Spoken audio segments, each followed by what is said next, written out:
What's up, everyone? Aaron Nagler here for PackersNews.com, live on Facebook late Tuesday afternoon. We've seen practice. We've talked to the guys in the locker room, heard from assistant coaches.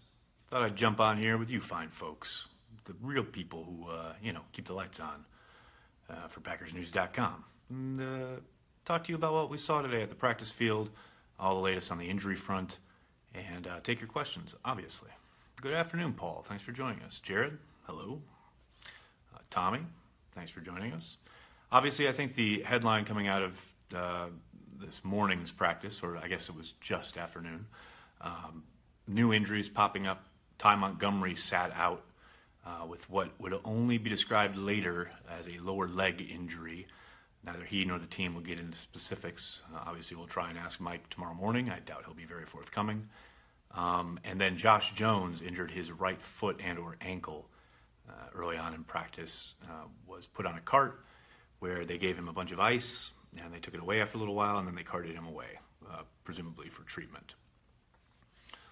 Alex, to answer your question about Devon House, the times we got to look at him prior to his hamstring injury, he's been out for about 8 days now, he looked much more confident, much more assured.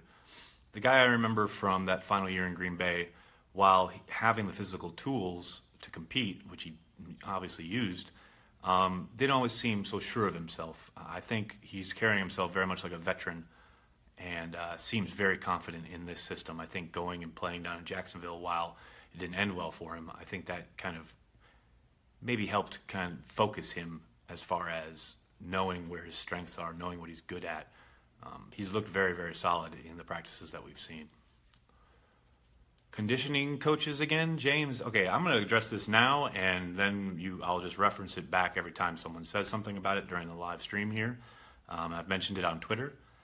This is football.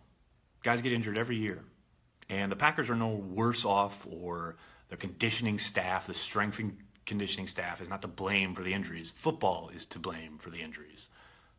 Go talk to fans in LA, the Chargers fans. Go talk to fans in Baltimore, Ravens fans.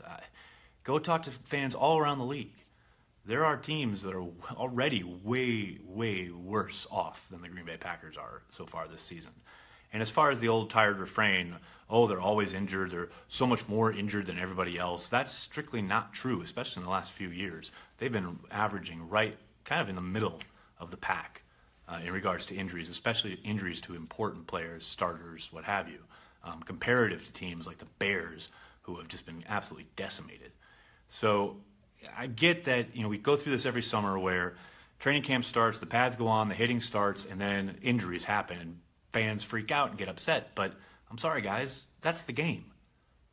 If you don't want to be dealing with injuries and you just want to watch people stand around, go watch baseball, although they get injured there too. But this, outcry every summer about the strength and conditioning staff is just ridiculous. Middle of the pack, get it? You're at, right, Nick? Could Williams take Ty's spot? Well, Dustin, this is how opportunities are created. There's no doubt about it. Ty Montgomery obviously missing practice today. No word on if he'll be back tomorrow. But Jamal Williams did step in and take snaps with the ones today. We asked Aaron Rodgers about it. Aaron seemed comfortable with him back there. Obviously, there's a long way to go yet. 3 more preseason games, but if Ty misses a significant amount of time and Jamal Williams steps in and plays well, absolutely there's a chance he takes his spot. Now, I don't think they'll ever, seriously make a full move there until we see Ty healthy and contributing, because he is such a matchup nightmare for defenses and really kind of helps them predicate as far as pushing to the defense what they want to do. The longer he's out, the more chance Williams has to grab the spot and run with the opportunity, definitely. Who makes the team, Yancey or McCaffrey? Well, Yancey sat out today with a groin injury. And even with his kind of strong play the last couple practices and then Thursday night in the preseason game, I would probably give the edge to Max McCaffrey at this point. Now, like I said, there's 3 more games to go. A lot's going to happen between now and the end of preseason, but right now I'd give it to McCaffrey. Do you think the defense can end up a top 10 unit? Yeah, Stephen, I guess the possibility is there. I'm not holding my breath. I think they'll be an opportunistic defense. I think they'll force turnovers, like as they have done under Capers. I think Capers will be charged with producing a lot of pressure because outside of Matthews and Perry, I don't see a whole lot as far as edge pressure goes. So it's going to be up to Dom to come up with lots of different ways to attack offenses and quarterbacks, which clearly he's up to. But yeah, top 10. Yeah, the possibility is there, but I don't see it happening. What's the word on Josh Jones? Scott, it's okay. I know when injuries happen, that's always kind of the top question. So I have talked a little bit about it, but I'm more than happy to talk about it again. I didn't see the injury happen. I don't think anybody really did. I was asking around on the beat. No one actually saw it happen. We all saw him kind of hopping off. They were doing early teamwork early on in the day. And so we saw him hop off and then sit down on the ground, take his right shoe off. The trainer came and gave him a wrap, and then they put a big bag of ice on it, and they got up on the cart, and he sat on the cart for a good long while, and then they took him away. But he wasn't available in the locker room after practice, so we'll have to wait and hear what Mike McCarthy has to say tomorrow morning. If Callahan has a good game, does that make Hundley trade bait earlier this season? No, I highly doubt it.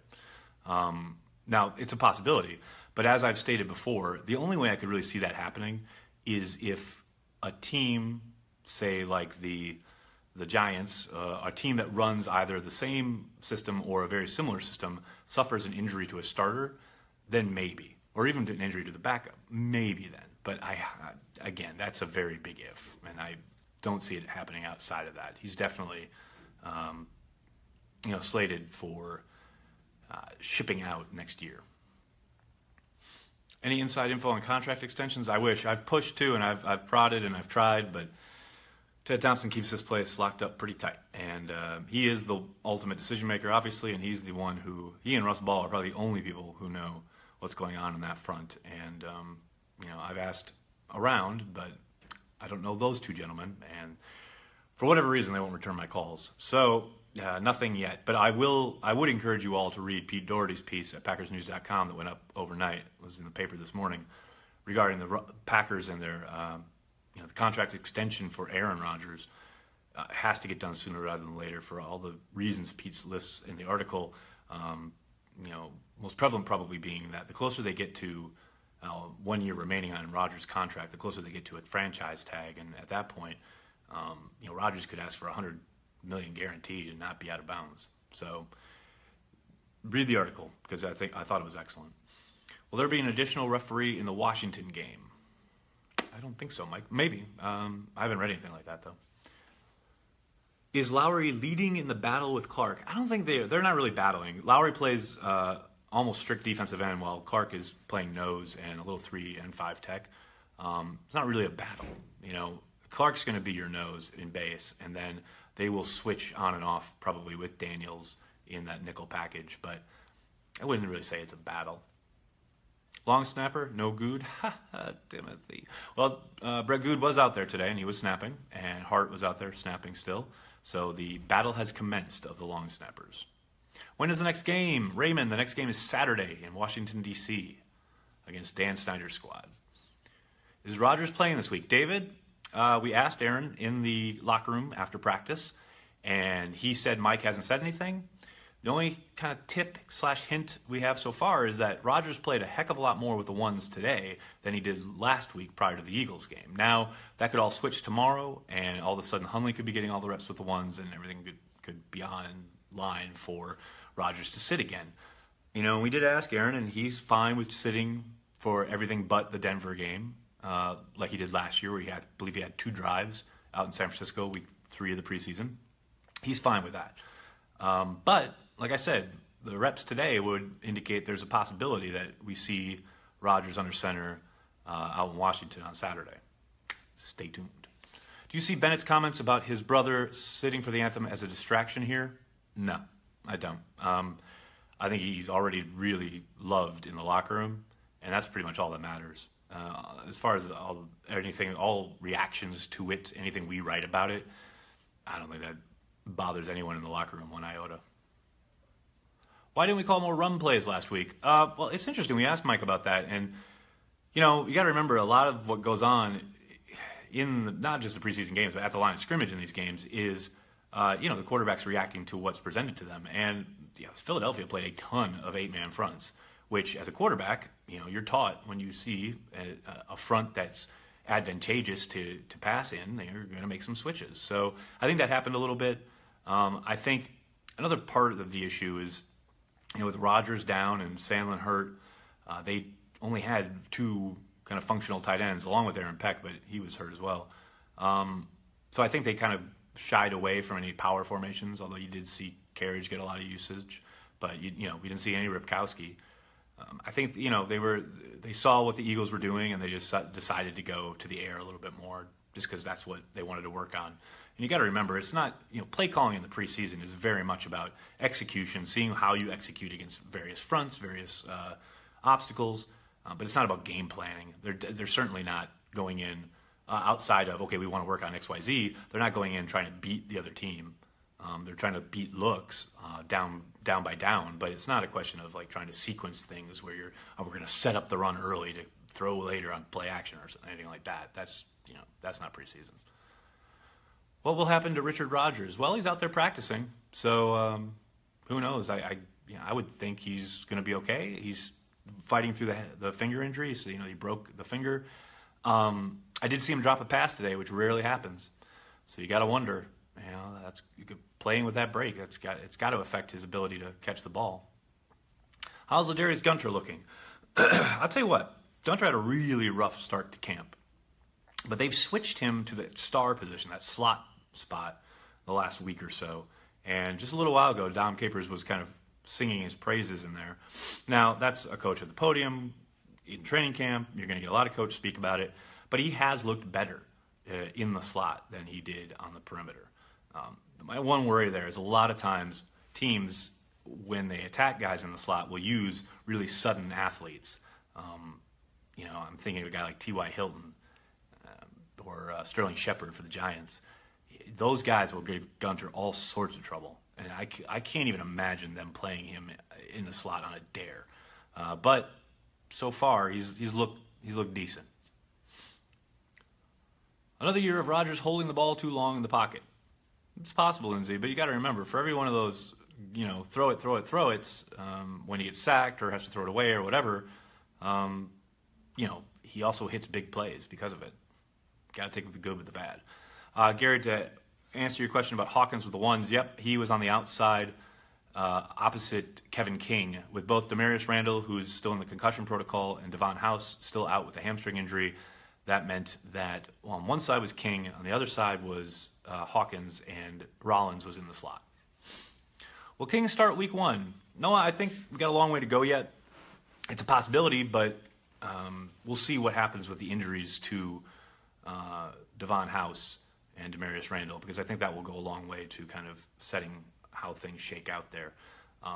But I'll tell you what, he had a really strong practice today. Broke up a bunch of passes.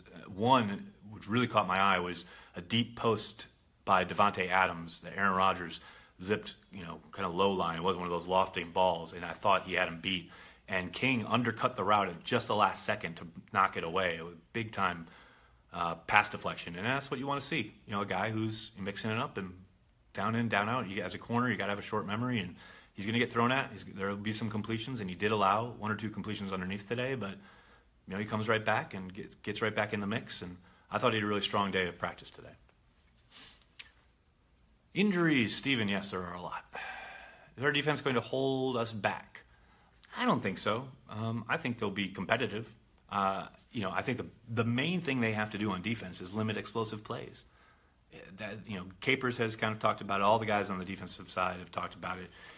They were not terrible last year for the most part, except on many third down situations where they gave up explosive play after explosive play. They cannot allow that to happen this year. Should we be worried about Vince Beagle?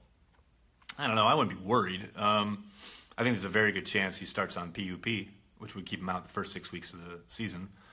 The fact that we're now here, third week of camp, and he's still not practicing, and McCarthy's already ruled him out for the game in Washington, kind of tells you what you need to know. I will say, you got to remember, he's coming back from a Jones fracture, his second one. which is always the case. They are very susceptible to re-breaks, which is what happened. This is a recurring thing from an injury he had during his last year at Wisconsin. Notorious for coming back and re-breaking on guys. So I think more than anything, I don't think it's a question of they're having setbacks or issues. I just think they're being highly, highly cautious on an injury that often takes a long time to come back from, and then is highly susceptible to being kind of recurring. So I think they're trying to get it as far in the rearview mirror as possible before they put him out there. Do you think their D-line is deep enough?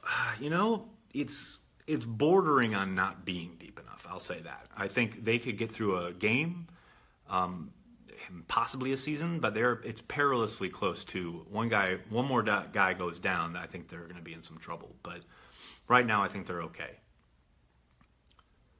Excited to see more Devontae Mays? Yeah, Ross, I wish he'd get a few more opportunities because every time he touches the ball, or every time he's given a rep, he acquits himself very well. He just hasn't had a whole lot of opportunities. But I thought he, again, had a good practice today, busted off some nice runs. I think he's very solid in pass pro. That's been kind of a surprise to me. And I think he's looked good, receiving out of the backfield. So I just don't think there are very many reps to go around. Aaron Jones had another strong day of practice. Jamal Williams with the ones, and so he's got a few more looks today because Ty Montgomery was out, but I'd like to see him get some more opportunities. If Matthews stays healthy and returns to form, will that be enough to put us over the edge on defense? It'll go a long way. And I know there are lots of Matthews naysayers out there, and I understand the arguments, but to me, for what he is, which is not what he used to be, but for what he is currently, he's still an explosive athlete when he's right, and he still causes problems for the defense. Go back and look at that first or second drive against the Eagles, and I'm not talking about the missed sack play. There was a running play where he just knifes through the line, kind of right between the guard and the center, and blows up a running play. And he gets pushed aside on that zone run, but he breaks it all. The whole play falls apart because of him. I can't remember who. I think maybe Kenny Clark got the credit for the tackle, but Clay Matthews makes that play, and that's the kind of playmaking that this defense desperately needs. And when he's there, he provides it. Now he's not always there, as you guys know, but he's just he just does enough and causes enough havoc and causes enough problems to give offense fits, and that's what they need. Is Aaron Jones the odd man out? Ronnie, way too early to say. I wouldn't say so at this point. I think he's had a good camp. He had a couple fumble issues early on, but he's been very good in ball security as of late. And like I said, he had a good day today. What's our biggest issue on defense, pass rush or coverage? Right now, I'd say pass rush. But the problem is I can't really judge off of much other than what we've seen in the preseason, because even in practice when they're doing pass under pressure or they're doing teamwork or 2-minute drill or any of that, they're not allowed to hit the quarterback, and so they're always kind of making their initial move, maybe beating a guy, but then they've got to stop because they can't go at the quarterback. There was one play today in particular where Rodgers hits, I think was it Janet, somebody late, and he would have been sacked by Mike Daniels. And there was another one, Brett Hundley hit Devontae Adams, and he would have been sacked by Mike Daniels. So Mike is the one guy you can always count on to be going full speed and pull up at the very last second. But for the most part, it's really hard to tell. Do you see Max McCaffrey making the 53 or 54 week one? Right now, I'd say yes. But there's a long way to go. Do you see a potential trade of Hundley for a pass rusher? No. Do you think Devontae Adams will have another good season? Brad, yes, I do. I think he's had a really good camp. I think he's got a really good rapport with Aaron Rodgers. He knows the offense very well.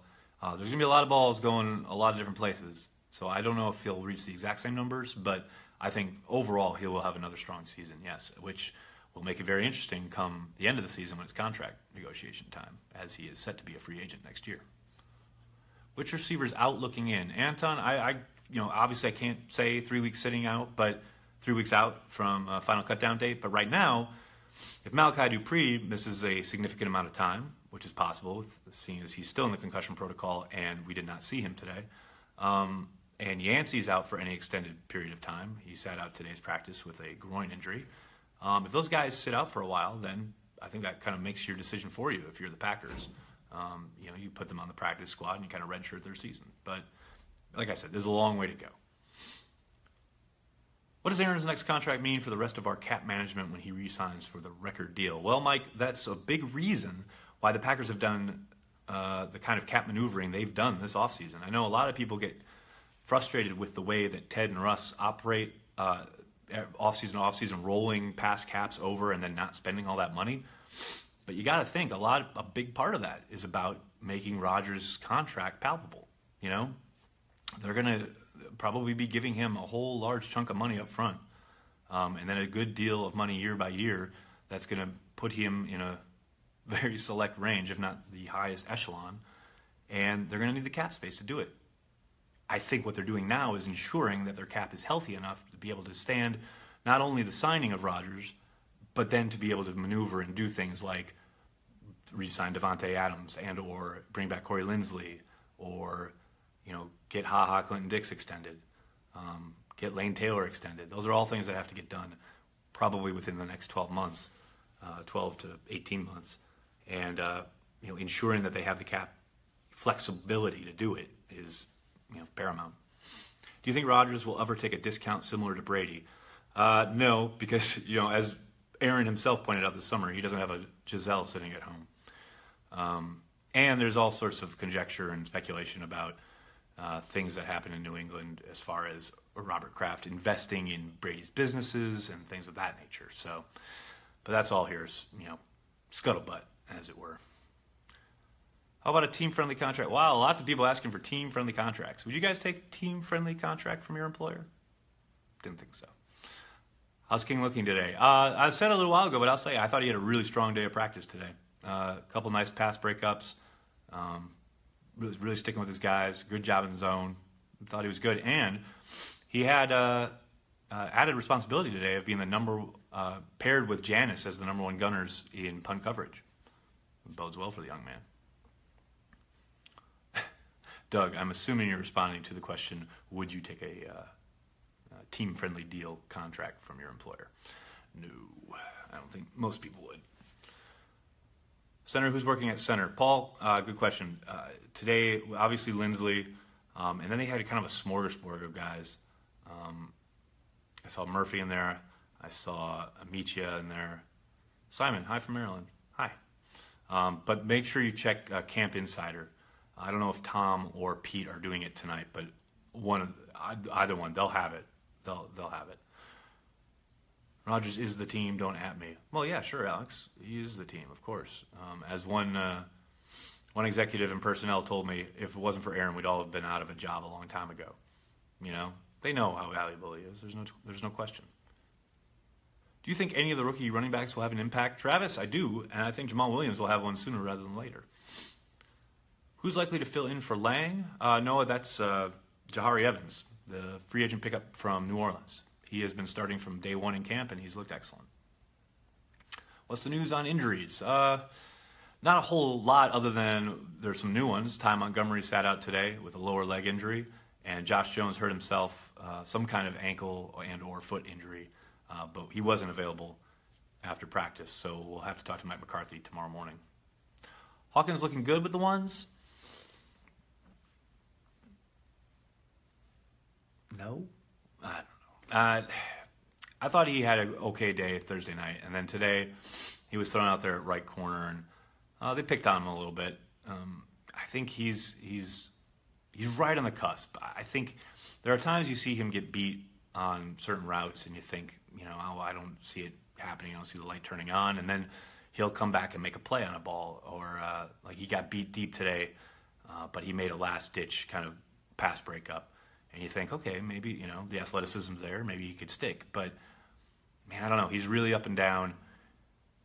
I don't know. I'm not sure. I actually think I like Lindsey Pipkins better than I like Hawkins. But I ain't the coach.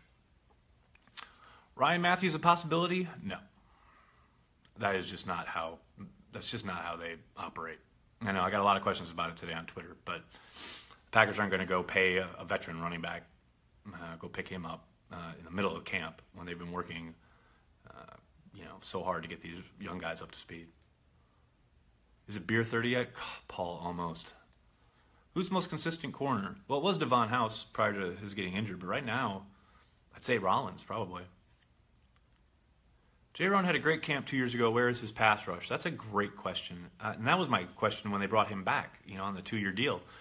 He's a guy who's had some opportunities, not a lot, but some, and he's run hot and cold, but I've never seen him kind of take that next step, because his rookie year, when he was an undrafted guy, I remember it was the first thing that jumped out at me. I wrote about it at my old website. He really looked not special, but different. Like, he looked like a pass rusher. He looked like he had some moves, some bend. And then, for whatever reason, throughout his career so far, he hasn't really taken it up a notch. He hasn't taken that next step. But some of that may be opportunities. Maybe we see him a little bit more this year and he gets to the quarterback a little bit more. One of the big reasons he explored free agency at all was because he wanted an opportunity to rush the quarterback, which the Packers promised to give him, even though the Steelers tried to sign him this summer. So we'll see. Darren Perry on Josh Jones, I don't think it's something too serious. I think he'll be okay. Matt giving us all the latest from Darren Perry at the podium. Thank you, Matt. I'll take one or two more, see what you guys got for me, and then I'm going to head out. Can Rollins take over number 2 cornerback spot? Absolutely, Bob. I think it's a possibility. I also think they really like him in the slot. So it's a question of where they think kind of their most advantageous look is. And it's going to be a question of what happens when Devon House gets back, if and when Demarius Randall gets back, how Kevin King is playing. There's a lot of things that got to shake out there. Oh, thanks very much. It's very nice of you to say. Thanks for the compliments, guys. Can a rookie wide receiver make the final 53? Sean, can a rookie wide receiver? Yes. Right now, I think it's going to be not tough, but there's 3 weeks yet to go.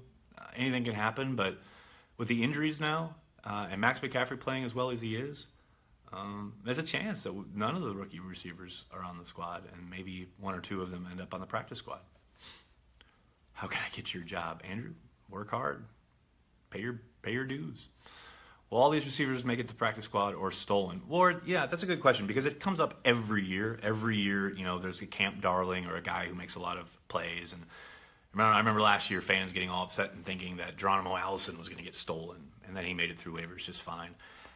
Teams aren't going to bring on, traditionally, now, you can't always say this, but teams aren't traditionally going to take flyers on guys who are, being let go at the end. I mean, every once in a while, if you're super, super kind of shallow at a spot, maybe a team will bring a guy in. But especially like a guy like Allison, who hasn't played special teams, Yancey, who hasn't contributed a whole lot on special teams, Dupree, who never played special teams in his life until he got to Green Bay. It's just those guys, if they're going to pick them up, they have to be able to contribute on special teams. Otherwise, they're not going to dress on Sundays. And then why are you even making the move? Why are you bringing a guy onto your 53 who wasn't good enough for another guy's 53 who doesn't play special teams? So while I understand kind of the trepidation, 98% of the time you're going to be fine. What do people inside the Packers organization think about your Facebook Lives? That's a good question, Javier. I've heard from a few people. I know there are people who watch it and have said nice things about it. I know one player who watched it who didn't like what I had to say. And, for the most part, I know people who have said things to my boss, complimentary things from the Packers. So I think for the most part it's good. There's always going to be some kind of, I guess, criticism. But, hey, if I can sit there on a practice field or in the press box and criticize a guy's technique or what he does on a certain play, I sure as heck better be able to, take a player being upset at me or, not liking what I say. So I'm just doing my job and he's doing his job, and that's all good. That's one of the reasons I go into the locker room every day. It's funny because I had someone ask me, because I don't, you guys, I very much am on the social and video side, and my colleagues do a lot of the heavy lifting when it comes to the writing. And someone asked me, like, you don't need quotes. Why are you in here? And I said, well, I want to make myself available if anyone has anything to say, Obviously they can reach out on social media, but it's always better to talk to someone face to face. So if I've said something, critical of someone's play, I want them to have the opportunity to talk to me if they want to. Anyway, that's rambling and a good way to end it because, as someone said, it's beer 30. So thanks so much. I'm sorry if I didn't get to your question. But we'll have all the latest from practice. We already got a bunch of stuff up at packersnews.com. Make sure you're checking it all out. We'll have lots of stuff overnight as well. Make sure you're following us on Snapchat, Packers News Snap, on Instagram, Packers News Insta. Obviously, you guys, most of you follow me on Twitter. There's tons and tons of different ways to come find our stuff. Hope you're checking it all out. We'll be back tomorrow for the last practice of training camp before I fly home to New York. I can't wait. All right. Thanks a lot, everyone.